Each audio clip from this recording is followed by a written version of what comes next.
Hello, কি অবস্থা সবার? আশা করি সবাই ভালোই আছে। আপনাদের জন্য আরেকটি স্পাইস গ্রাইন্ডার আনবক্সিং এবং রিভিউ নিয়ে হাজির হয়েছি। বিশেষ করে যারা আমার পূর্ববর্তী নিমা ইলেকট্রিক গ্রাইন্ডারের ভিডিও দেখেছেন তারা অনেকে কমেন্ট করেছেন নতুন ইলেকট্রিক গ্রাইন্ডার অর্থাৎ যে নিমার পরিবর্তে আমি যে প্রোডাক্টটি সাজেস্ট করছি সেই প্রোডাক্টটির ভিডিও দেখা অনেকেই বলেছিলেন। তো তাদের জন্য বেশ করে এই ভিডিওটি মেক করা হয়েছে। তো আপনারা যারা নতুন আমার চ্যানেলে তারা অবশ্যই চ্যানেলটি সাবস্ক্রাইব করবেন এবং পরবর্তী ভিডিও বানানোর জন্য আমাকে অনুপ্রেরণা দিবেন, কারণ আপনাদের জন্য প্রয়োজনীয় সকল প্রোডাক্টের আনবক্সিং রিভিউ ভিডিও বানাই এবং কোন প্রোডাক্টটি আপনার জন্য নেওয়া ঠিক হবে এবং কোনটি ঠিক হবে না সবকিছু আমি মূলত এই চ্যানেলে দেখার চেষ্টা করি।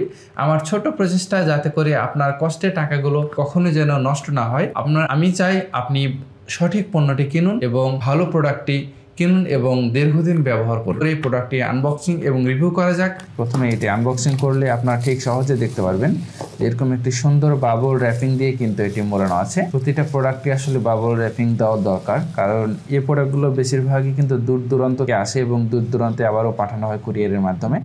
সেক্ষেত্রে প্রোডাক্টটি কিন্তু ভালোভাবে যাবে। এই প্রোডাক্টটি হাতে নিতে অনেক বেশি প্রিমিয়াম ফিল লাগছে, সাধারণ নিমা গ্রাইন্ডার থেকে অনেক গুণে ভালো এটার বিল্ড কোয়ালিটি এবং এর পারফরমেন্স আমি বেশ কিছুদিন থেকে ব্যবহার করতেছি। এটার কাছে আমার কাছে যথেষ্ট ভালো মনে হচ্ছে। তারপরে আমি আপনাদের যদি দেখাই, এর উপরের দিকে ঠিক একটা ঢাকনা আছে, যে ঢাকনাটাও আসলে অনেক গুণে ভালো। যেটা নিমা গ্রাইন্ডারে আপনারা দেখেছিলেন ঢাকনার কোয়ালিটিটা একদমই বাজে ছিল, একদমই খুব সহজে ভেঙে যায় এটা। কিন্তু এই গ্রাইন্ডারের ঢাকনাটা কিন্তু যথেষ্ট শক্তপোক্ত এবং ভালো মানের বিল্ড কোয়ালিটি। উপরের দিকে দেখতে পাচ্ছেন সুইচ, এই সুইচটা প্রেস করলে নিচের দিকে এটা চাপ দেবে, আর নিচের দিকে এটা চাপ দিলে এই জায়গাতে যে সুইচটা আছে সেই সুইচটা কিন্তু অন হয়ে যাবে। দ্বিতীয়ত আপনাদের যদি ব্লেড সম্পর্কে বলি, এই ব্লেডটা হচ্ছে স্টেইনলেস স্টিলের ব্লেড, যেটা নিমা গ্রাইন্ডারের থেকে আসলে অনেক গুণে ভালো। এটা হালকা বাঁকানো আছে, যদিও নিমা গ্রাইন্ডারে কিন্তু এই ব্লেডটা বাঁকানো ছিল না। বাঁকানো থাকার ফলে আপনার যে মশলাটি আপনি গুঁড়ো করবেন সেটি খুব সহজে গুঁড়ো হবে। ভিতরের বিল্ড কোয়ালিটিটাও আমার কাছে খুবই, এক কথায় এই প্রোডাক্টটি একদম হাতে নিলে একটা প্রিমিয়াম ফিল আসতেছে এবং খুবই ছোটখাটোর মধ্যে একটি ভালো মানের প্রোডাক্ট আমার কাছে মনে হচ্ছে। নিচের দিকে যদি দেখায় আপনাদের, জাস্ট এখানে জন্য 3টা রাবার গ্রিপ রাখা হয়েছে।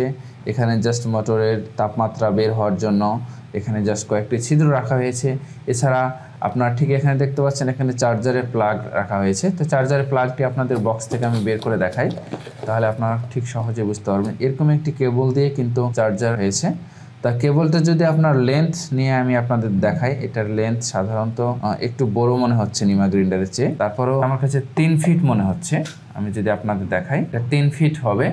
আর যেটা আমরা নিমা গ্রাইন্ডারে প্রায় 1.5 ফিট থেকে 2 ফিট কেবল পেয়েছিলাম, তো এটা যথেষ্ট একটু বড় কেবল। তারপরেও আপনাদের যদি আরো বড় কেবল প্রয়োজন হয় সেক্ষেত্রে আপনারা মাল্টিপ্লাগ ইউজ করে নিতে পারেন। এক্ষেত্রে একটি ইউজার ম্যানুয়াল বই পেয়ে যাবেন, সে বইটা আপনারা একটু পড়ে নেবেন কষ্ট করে। তো আমি সবকিছু রেখে দিচ্ছি। এর পারফরমেন্স দেখার জন্য আমাদের বৈদ্যুতিক সুইচ সেটা এখানে সুইচ বরাবর যে এখানে যে স্পেসটা দেখছেন এ বরাবর এটা রাখবেন, তাহলে সুন্দর হয়ে সেট হয়ে যাবে।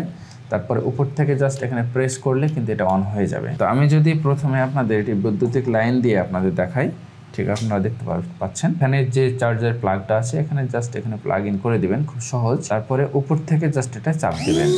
এর সাউন্ডটা অনেক বেশি স্মুথ, নিমার যে সাউন্ড সেই সাউন্ডের থেকে অনেক বেশি স্পিড এবং এর আরপিএম আমার কাছে অনেক বেশি মনে হচ্ছে নিমার চেয়ে। আমার কাছে সবকিছু মিলিয়ে এই প্রোডাক্টটি আপনারা যারা শুধুমাত্র পাউডার করার জন্য নিতে চান, যে কোনো ধরনের পাউডার, মশলা গুঁড়ো হোক কিংবা চালের গুঁড়ো হোক, কফি গুঁড়ো হোক, যে কোনো পাউডার করার জন্য আপনারা গ্রাইন্ডার টাইপের সকল কাজ করার জন্য আপনারা এই গ্রাইন্ডারটি ট্রাই করে দেখতে পারেন। এই প্রোডাক্টটি আমার কাছে যথেষ্ট ভালো মনে হয়েছে। বেশ কিছুদিন ধরে আমাদের বাসাতে এটি ব্যবহার করা হচ্ছে। তো এটা নেবেন, অবশ্যই ট্রাই করে দেখতে পারেন, কিন্তু নিমা গ্রাইন্ডারটা আপনারা ভুলেও নেবেন না।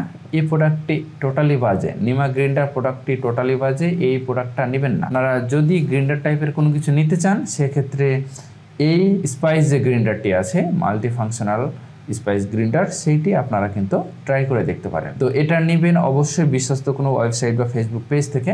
আমি যে কোম্পানি থেকে নিয়েছি তাদের লিঙ্ক আমি ভিডিও ডিসক্রিপশনে দিয়ে দিচ্ছি, আপনারা একটু কষ্ট করে চেক করে নেবেন।